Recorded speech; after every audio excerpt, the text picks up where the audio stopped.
हरे राम राम राम हरे हरे, हरे कृष्ण कृष्ण कृष्ण हरे हरे, हरे राम राम राम हरे हरे, हरे कृष्ण कृष्ण कृष्ण हरे राम राम राम हरे हरे, हरे कृष्ण कृष्ण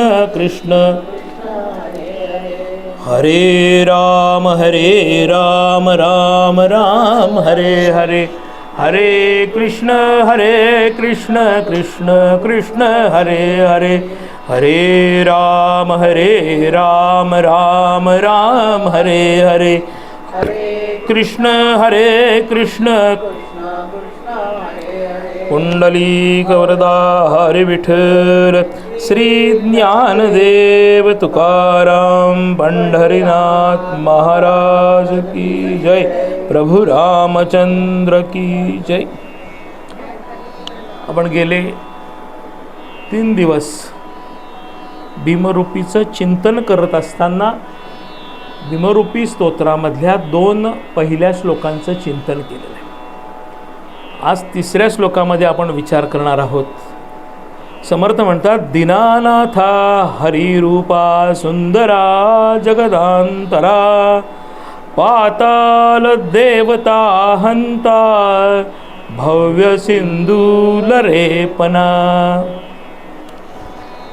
जर आपण बघितलं तर एकंदर 16 श्लोक समर्थांनी लिहिलेले आहेत.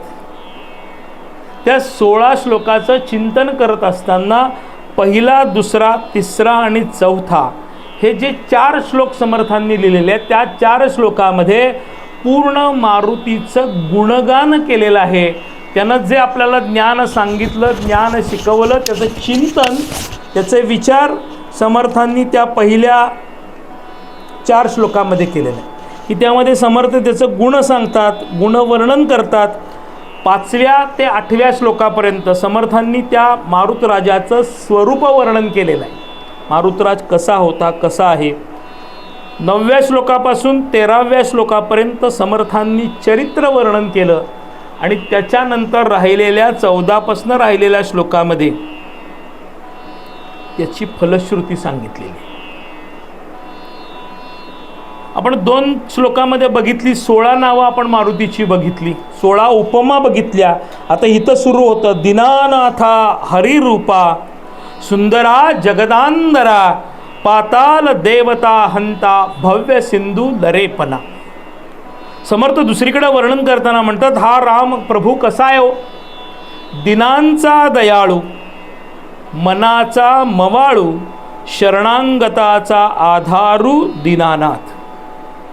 इथं मारुतीला ही उपमा देण्याचं कारण असं आहे, जो प्रभूच्या चरणाच्या ठिकाणी दृढ विश्वासानं जातो, त्याच्या येणाऱ्या प्रत्येक अडचणीला प्रभूची स्वारी म्हणजे ही मारुतराजाची स्वारी त्याचं कार्य करण्यासाठी त्याच्या बरोबरीनं धावून जाते, अनाथांना मदत करते, म्हणून दीनानाथ म्हणलेला आहे.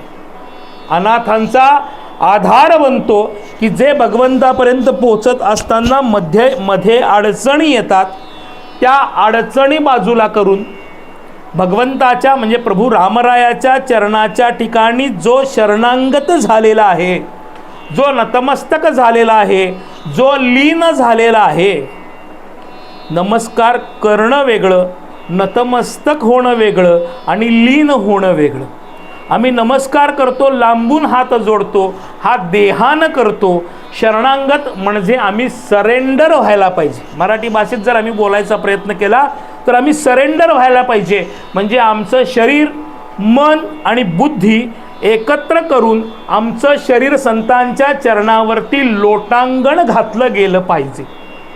म्हणून संत एका ठिकाणी वर्णन करताना म्हणतात, लोटांगण घालिता महाद्वारी. लोटांगण भगवंताला घालायचं आहे, माझ्या विठोबाची आलाबला घ्यावी, भगवंताच्या चरणाला मिठी मारायला सांगितलेली आहे. म्हणून एकमेव असं दैवत आहे, एकमेव असा भगवान आहे की ज्या भगवंताच्या चरणाला आम्ही मिठी मारू शकतो, चरण घट्ट धरू शकतो, म्हणून तो परब्रह्म परमात्मा परमेश्वर पंढरीमध्ये वास करतो असं संत वर्णन करताना म्हणतात. आपण जर पांडुरंगाचा विचार केला, पंढरीनाथाचा विचार केला, तर पांडुरंगाची स्वारी कशी उभी आहे हो. पांडुरंग अष्टकामध्ये जर आम्ही त्याचं चिंतन करण्याचा प्रयत्न केला तर त्यामध्ये आम्हाला ज्ञान सांगताना म्हणतात, समागत्य तिष्ठन् तमानंद कंदम परब्रह्मलिंगम भजे पांडुरंगम. महाराज वर्णन करताना म्हणतात, जैसी समचरणाची शोभा, भगवंताची स्वारी समचरणावरती उभी आहे. आपण प्रयोग करायला काही अडचण नाही.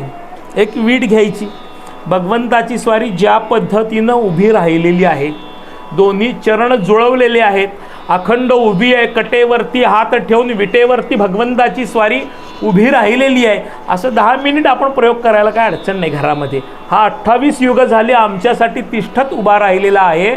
आम्हाला 10 मिनटं जरी झाली तरी आमच्या जीवनाची सार्थकता होऊ शकते, कारण समचरणावरती उभा राहणं अत्यंत अवघड गोष्ट आहे, की ज्याला आम्ही स्काउट म्हणा किंवा इतर गोष्टीमध्ये म्हणतो की दक्ष अवस्थेमध्ये उभे राहा. दक्ष अवस्थेमध्ये आम्ही किती वेळ उभा राहू शकू. दोन्ही चरण जवळ करायचे आहेत. असा हा दिनांचा नाथ असणारा परब्रह्म परमात्मा परमेश्वर आहे, त्याच्यापर्यंत घेऊन जाणारा, आमच्या येणाऱ्या अडचणी दूर करणारा असा हा मारुतराज आहे. म्हणून इथं त्याला दीनानाथ असं म्हणलेलं आहे. बरं तो कसा आहे हो, तर तो आमच्या देहामधल्या अनैसर्गिक म्हणजे न लागणाऱ्या ज्या गोष्टी आहेत की ज्याचं आपण काल चिंतन करायला सुरुवात केलेली होती, 6 रिपूंचं हरण करणारा असा हा हरिरूप परब्रह्म परमात्मा मारुतराजाचं स्वरूप आहे.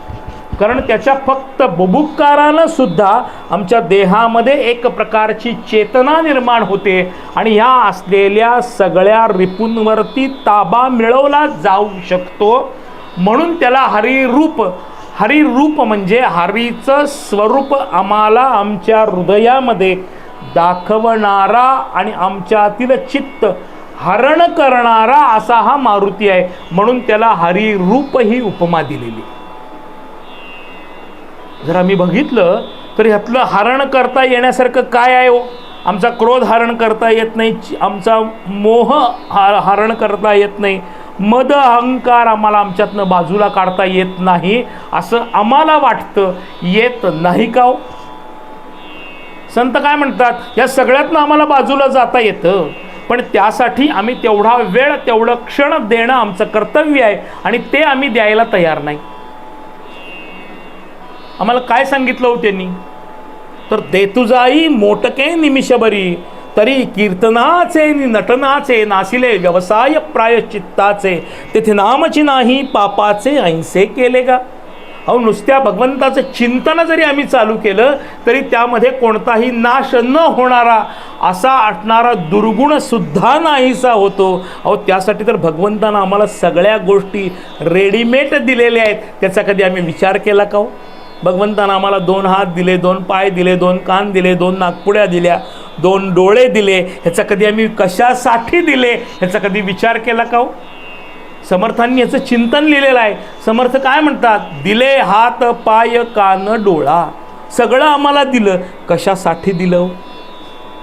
पाय दिलेत भगवंताच्या मंदिरामध्ये जाण्यासाठी, हात दिलेले आहेत भगवंताचे गुणानुवाद गात असताना टाळी वाजवण्यासाठी, मुखगमाला दिलेला आहे भगवंताचे गुणानुवाद गाण्यासाठी, कान दिलेले आहेत भगवंताचं चिंतन ऐकण्यासाठी, डोळे दिलेले आहेत भगवंताचं स्वरूप बघण्यासाठी. अशा पद्धतीनं आम्ही कधी उपयोग केलेला आहे का. आम्हाला टाळी वाजवा म्हटलं तर लाज वाटती.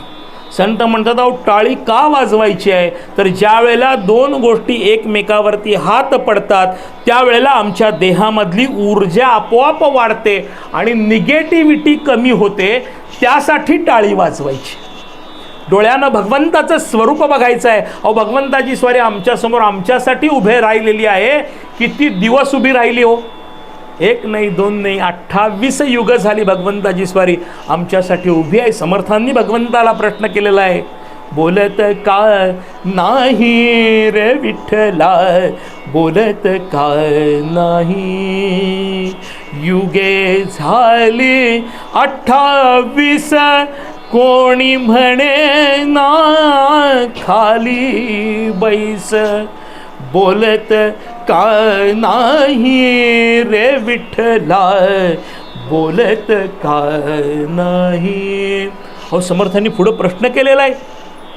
म्हणले अरे रामा, अरे तुझ्याबरोबर असणारा लक्ष्मण कुठे गेला, सीतामाई कुठे गेली, ही रुक्मिणी कोण आली, हा असलेला पुंडलिक कोण आला. समर्थांनी सगळ्या शंका विचारल्या आणि शेवट समर्थ म्हणतात की हे दोन्ही एकच आहे. म्हणून प्रार्थना करत असताना, समर्थांची स्वारी मागणे मागत असताना काय म्हणते हो, कल्याण करी राम राया, राम राया, कल्याण करी राम राया. कोठे जावे काय करावे, कोठे जावे काय करावे, आरंभिली बोहरी दयाळा, कल्याण करी राम राया, राम राया, कल्याण करी देवराया. हो, किती मागणं मागितलं. म्हणजे कुठं जावं कळत नाही, पण आमच्या हृदयस्थ असणारा परब्रह्म परमात्मा तू आम्हाला दाखवू शकतोस, तू आमच्या हृदयामध्ये येऊ शकतोस, म्हणून तुझ्याकडे मी प्रार्थना करतोय. पण आम्ही त्यातनं बाजूलाच यायला तयार नाही हो. आम्हाला वाटतं मी आहे, माझं आहे, म्हणून हे घडलं. संत म्हणतात आमच्या हातात काय आहे हो, वृक्षाचे ही पान, हाले ज्याची सत्ता, मीच एक करता म्हणून ये. आमच्या हातात काही नाही हो. अहो, साधं वृक्षाचं पान नवे नवे पुढच्या मिनिटाला आम्ही काय करू शकू हेही आमच्या हातामध्ये नाही. संत आम्हाला प्रश्न करतायत. आम्ही अगदी पंचपक्वान्नाचं ताट घेऊन समोर जेवायला बसलो. जोशींनी बोलवलं, अगदी चांदीचं ताट समोर ठेवलं, 5 वाट्यामध्ये 5 पंचपक्वान्न ठेवली. बोलवत नाही सोडून द्या, पण आपण धरायला काय अडचण नाही. सगळं समोर वाढून ठेवलेलं. श्रीखंड आहे, आम्रखंड आहे, आमरसाचे दिवस आहेत, कोशिंबीर आहे, सगळं करून तयार केलं. आम्ही पहिला घास भात खाऊन झाला, मसाले भात खाऊन झाला. श्रीखंड पुरी खाण्यासाठी पुरी उचलली, एक घास खाल्ला, त्यानं बोलवलं. आम्ही सांगतो का हो की राहिलेलं जेवण परत मिळणार नाही, खाऊन येतो. तो म्हणतो तुझं ताट वाढलेलं आहे वरती, आमच्या हातात आहे का. म्हणून तुकोबाराय आम्हाला म्हणतात की आम्ही किती जगणार आम्हाला माहीत नाही. वाहवले जाओ राहिले सांभाळा, आठवा गोपाळा आता तरी, उरले आयुष्य लावा हरिनामी, वेचू नका कामी विषयाच्या, सांगतो सकळा नका हा कंटाळा, मानाल हो पळा गोष्टी माझ्या. तुकोबाराय म्हणतात की वेळ गेल्यानंतर आम्ही जर जाग झालो तर त्या जाग होणाऱ्याला उपयोग आहे का हो. घरातले 10वीच्या परीक्षेला आमच्या मागं वर्षभर लागले, शेवटच्या 8 दिवसात अभ्यास करून आम्ही जर 40% मार्क मिळवले तर घरच्यांच्या मागं लागण्याला काही अर्थ राहील का. मग संत म्हणतात जर नित्यनियमानं आम्ही करण्याचा प्रयत्न केला असेल तर आमच्या देहामधल्या सगळ्यांवरती आम्हाला ताबा मिळवता येऊ शकतो. की जो देह आमचा आतून बाद करायला हे सगळे रिपू लागलेले आहेत, त्यांना हरण करणारा असा हा मारुती म्हणजे वारा आमच्या देहामध्ये आहे आणि तो ह्या सगळ्या गोष्टी हरण करू शकतो, म्हणून त्याला हरिरूपा म्हणलेलं. मग पुढे जाऊन समर्थ म्हणतात सुंदरा जगतांतरा. हा कसा आहे हो, तर हा संपूर्ण चराचरामध्ये व्यापलेला आहे. कारण हा मूळ वायूचा अवतार आहे, वायुपुत्र आहे, मरुत म्हणजे वारा आहे. आणि वाऱ्याशिवाय त्रिभुवनामध्ये कोणती जागा राहिलेली आहे का. वारा आहे म्हणून आम्हाला किंमत आहे. आतही वारा, बाहेरही वारा, वारा धरितो चतुर शहाणा. आमच्या देहातही वारा आहे, बाहेरही वारा आहे, पण त्या वाऱ्यामध्ये म्हणून संत एका ठिकाणी वर्णन करताना म्हणतात वारियाने कुंडल हाले, डोळे मोडित राधा चाले वारी याने कुंडल हाले. संत वर्णन करताना म्हणतात की अहो जाता जाता आमच्या डोळ्यामध्ये दृष्टी बंद करून उघडायला जेवढ्या वेळ लागतो तेवढ्यामध्ये परब्रह्म परमात्मा आम्हाला सर्वस्व द्यायला तयार आहे. अहो त्या गोपाळांनी काय दिलेलं होतं महाराज?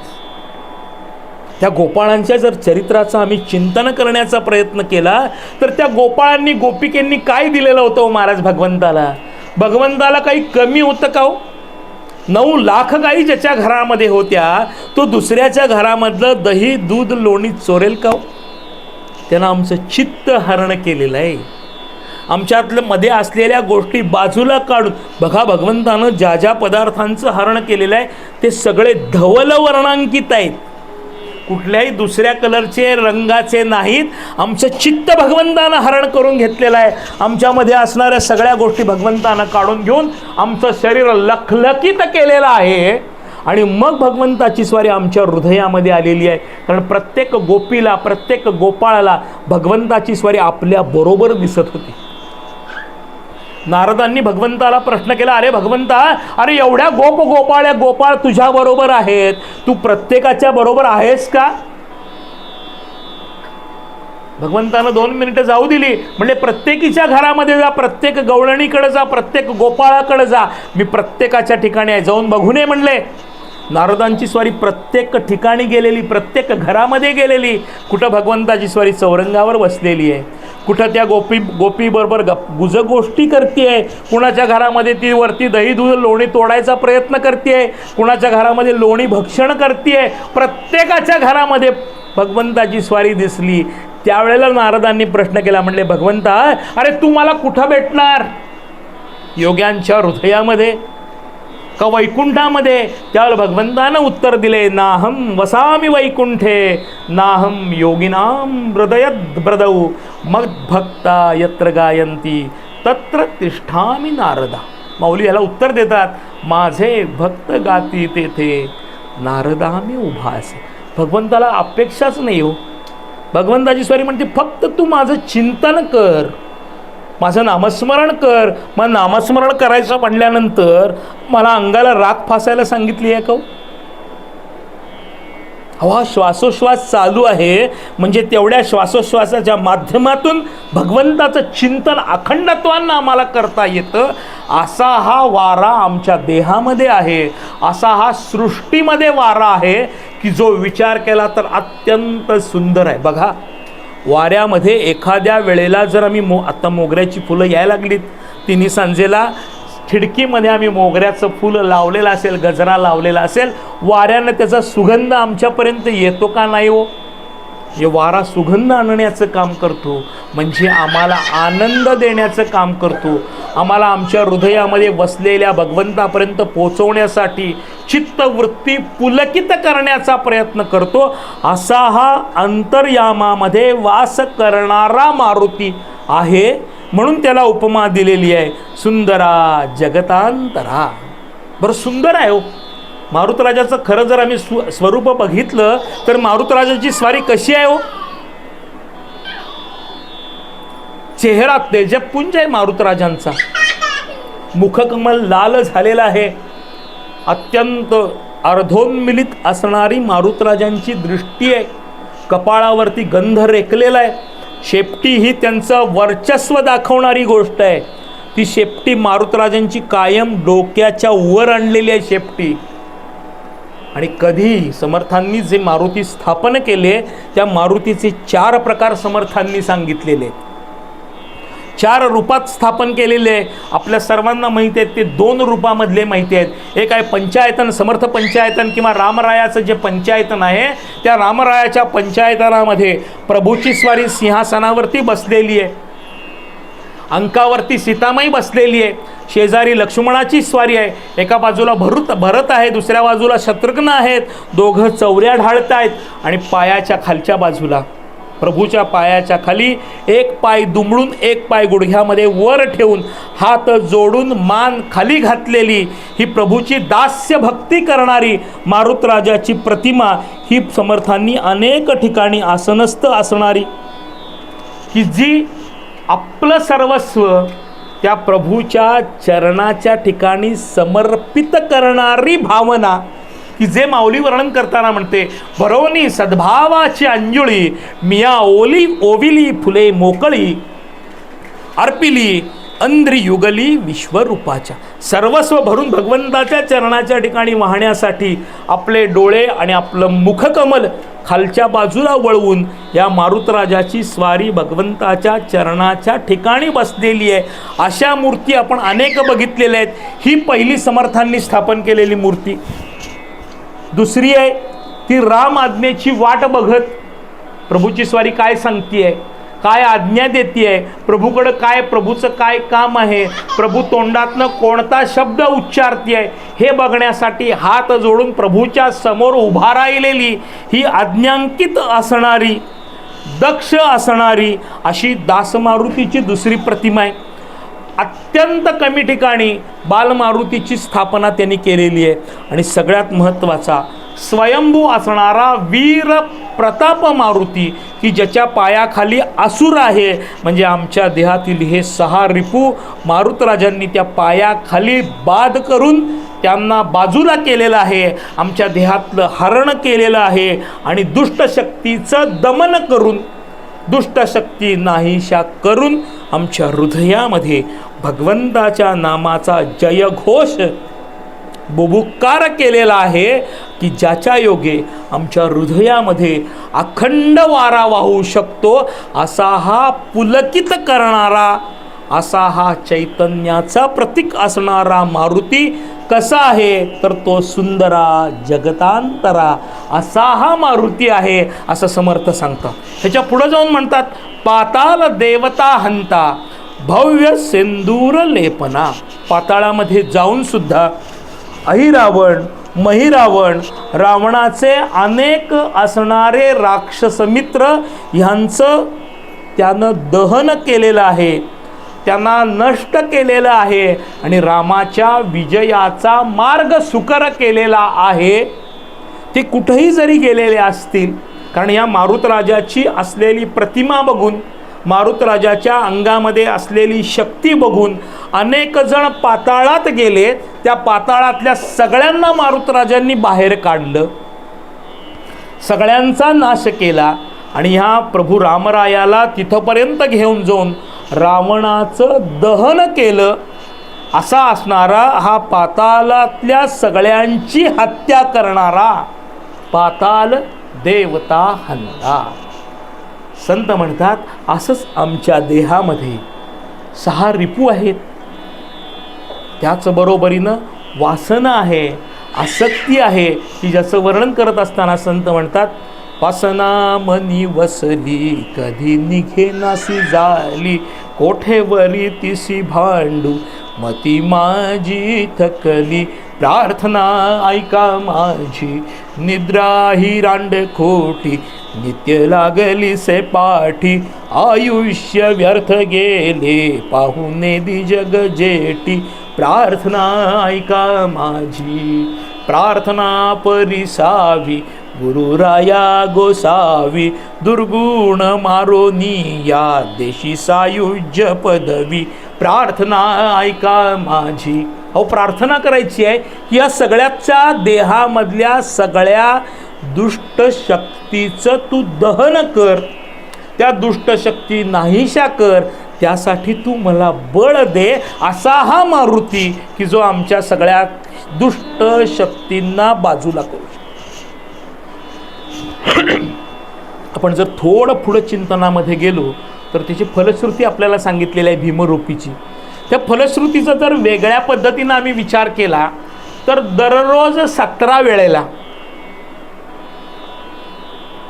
लाल रंगाचं वस्त्र परिधान करून, लाल वस्त्रावरती बसून, लाल फळ नैवेद्य दाखवून जर रात्रीच्या वेळेला 17 वेळेला भीमरूपी जर आम्ही 108 वेळेला म्हणली, 108 दिवस जर म्हणली, तर आमच्यापासून 1 फरलांग अंतरामध्ये ज्या कोणत्याही दुष्ट शक्ती असतील, दुष्ट दुरात्मे असतील, तर त्यांचा इफेक्ट ते कुठं आहेत, काय आहेत हे कळू शकतं.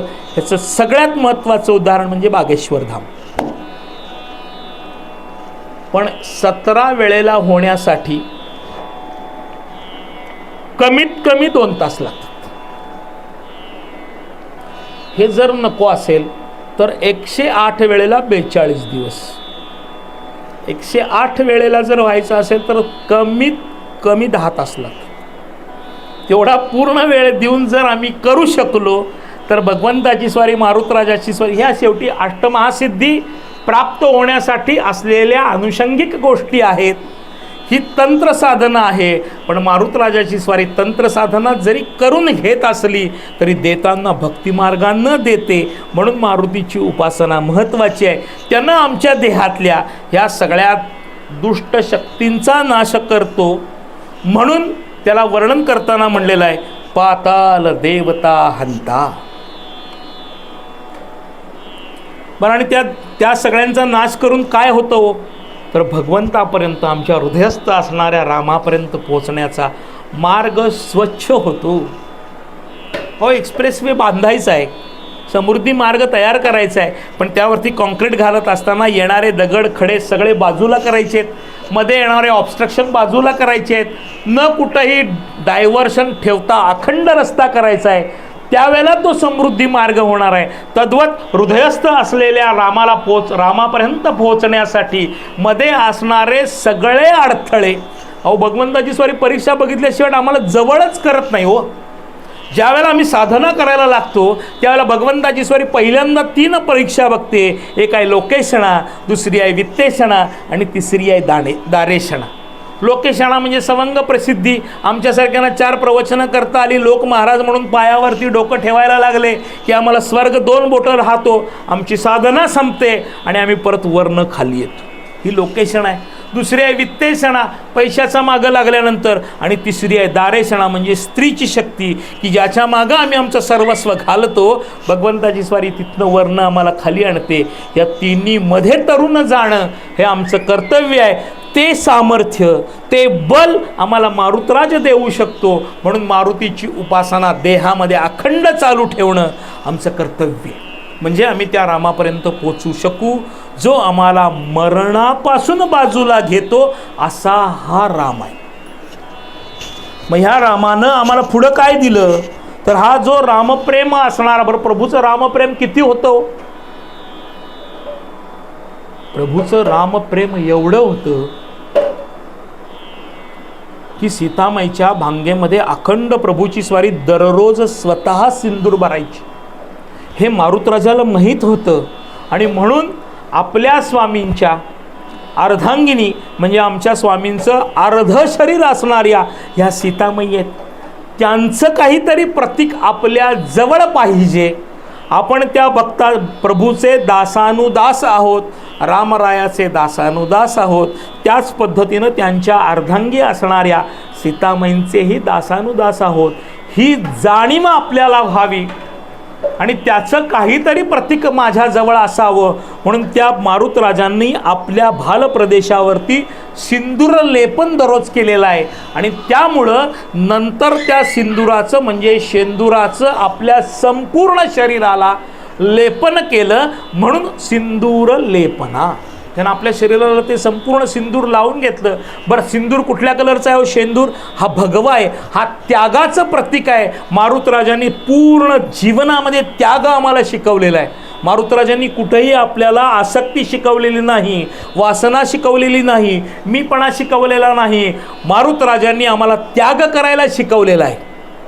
जर आम्हाला भगवंतापर्यंत पोचायचं असेल तर ह्या सर्व गोष्टींचा त्याग आम्ही केला पाहिजे. आणि ते त्यागाचं प्रतीक म्हणून भगवंतानं मारुतराजांनी आपल्या संपूर्ण शरीराला सिंदूर लावलेला आहे. म्हणून समर्थ म्हणतात भव्य सिंदूर लेपना. म्हणजे आम्हाला ही त्यागाची जाणीव पाहिजे. म्हणून हिंदवी स्वराज्याचा असणारा ध्वज हे त्यागाचं प्रतीक आहे, म्हणून तो भगवा आहे. आम्ही जर आमच्या संस्कृतीचा विचार केला तर आमच्या संस्कृतीने सर्व शंकराचार्यांचं जर आम्ही बघितलं तर त्यांची वस्त्र ही भगवी आहेत. ज्यांना संन्यस्त वृत्तीनं राहायचं आहे खरे संन्यासी आहेत त्यांनी सुद्धा भगवी वस्त्र परिधान करायची आहेत, पण ती भगवी वस्त्र परिधान करत असताना त्याला ही वैशिष्ट्य आहे. पांढरी वस्त्र आणून ती कावेमध्ये भिजवायची आहेत. ती काव भगवी झाल्यानंतर ती शरीरावरती धारण करायची आहेत. आत्ता धारण करतात तशी भगवी नाही. म्हणून पूर्वीच्या काळी किंवा काही ठिकाणी जर आपण आजही बघितलं तर मंदिरावरचे ध्वज त्या पद्धतीनं करून भगवे लावलेले असतात की जे कावेमध्ये भिजवून ते कापड ध्वजाचं करून मग ध्वजा लावली जाते. पाहे पा ध्वजाचे चिरगुट. संत वर्णन करताना म्हणतात, अहो ते ध्वजाचं चिरगुट पण आहे, पण ते आम्हाला त्याग शिकवतं. भगवान म्हणतो, तू ज्या वेळेला त्याग करशील त्यावेळेला तू माझ्या जवळ आहेस. देव जवळी अंतरी भेटी नाही जन्मभरी, मूर्ती त्रैलोक्य संचली दृष्टी विश्वास. अहो देव जवळ आहे, तो जाणून घ्यायचा आहे आणि तो संत आम्हाला शिकवायला तयार आहेत. त्यासाठी माऊली म्हणते आहे, माझे नि अनुसंधाने देख संकल्पू जाळणे निश्चख मध्याजी चोख याची नाव. तू सगळे संकल्प बाजूला कर. अहो आम्ही सुरुवातच संकल्पनानं करतो ना. बघा आपण कुठलीही पूजा करायला गेलो की आम्हाला गुरुजी काय म्हणतात, तो मम म्हणा आत्मना श्रुती स्मृती पुराणोक्त फल प्राप्त्यरतम. थांबलं का हो? द्विपद चतुष्पद सहितानाम क्षेम आयु आरोग्य ऐश्वर्य अभिरिद्यरतम. न चालणाऱ्या गोष्टी त्याच्यासमोर ठेवणार आणि आम्ही मात्र लिस्ट मागून घेणार. का दिलं होतं आम्हाला?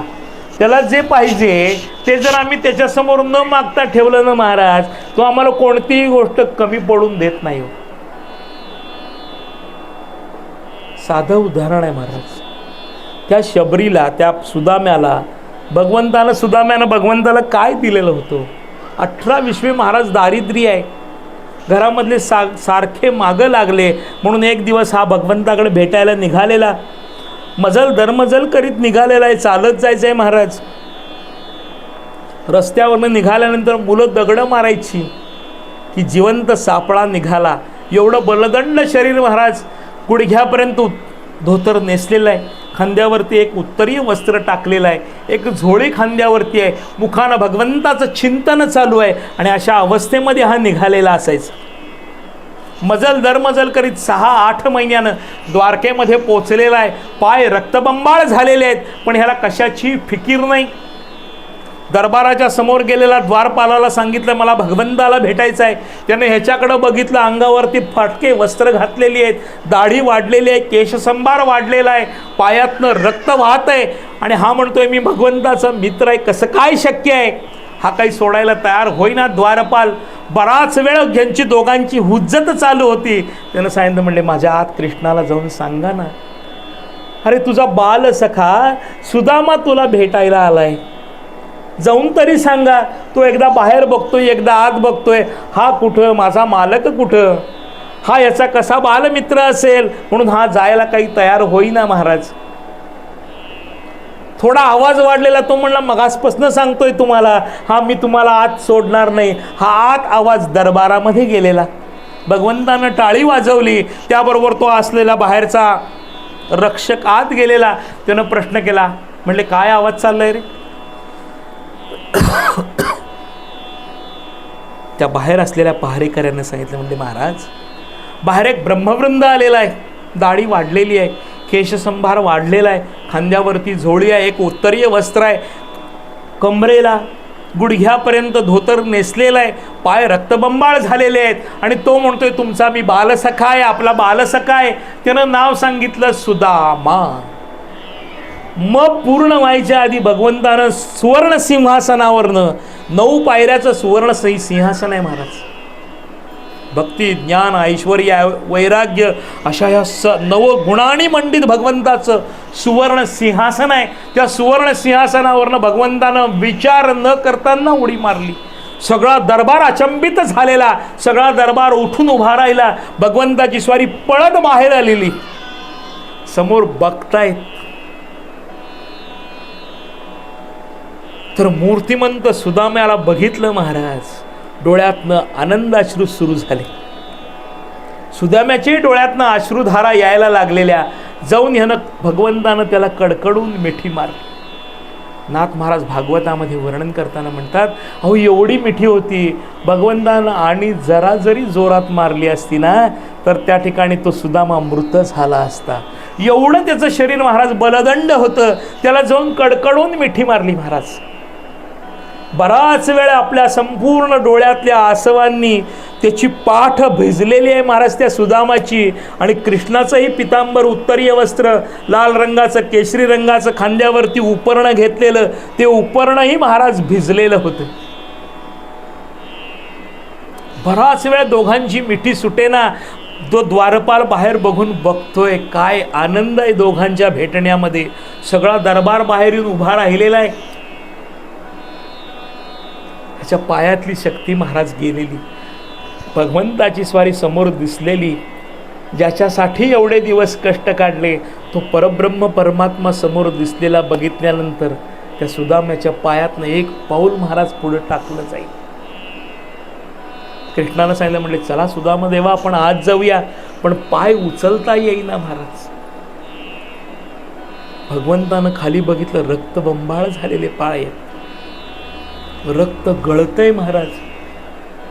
भगवंतानं त्याच्या कमरेला हात घातलेला, एक हात आपल्या खांद्यावरती ठेवलेला आहे महाराज सुदाम्याचा, आणि त्याला थोडक्यात उचलून घेऊन भगवंताची स्वारी एक एक पायरी आत चढते. एक एक पायरीवरनं भगवंतानं आत नेलेलं, दरबारामध्ये चालवत नेलेलं महाराज. भक्ती, ज्ञान, ऐश्वर, वैराग्य ह्या एक एक एक एक एक एक सुवर्णाच्या पायऱ्या भगवंतानं चालवत त्याला वर नेलेल्या. ज्या सिंहासनावरती, सुवर्ण सिंहासनावरती भगवंताची स्वारी स्वतः विराजमान व्हायची, त्रैलोक्याधीश आहे महाराज, त्या सिंहासनावरती त्यानं आपल्या हातानं त्या सुदाम्याला महाराज बसवलेलं. सगळा दरबार विचार करतोय, हा कोण आहे की भगवंताची स्वारी स्वतः त्याला आपल्या जागेवर बसवतीये. त्या सुदाम्याची महाराज मान खाली गेलेली.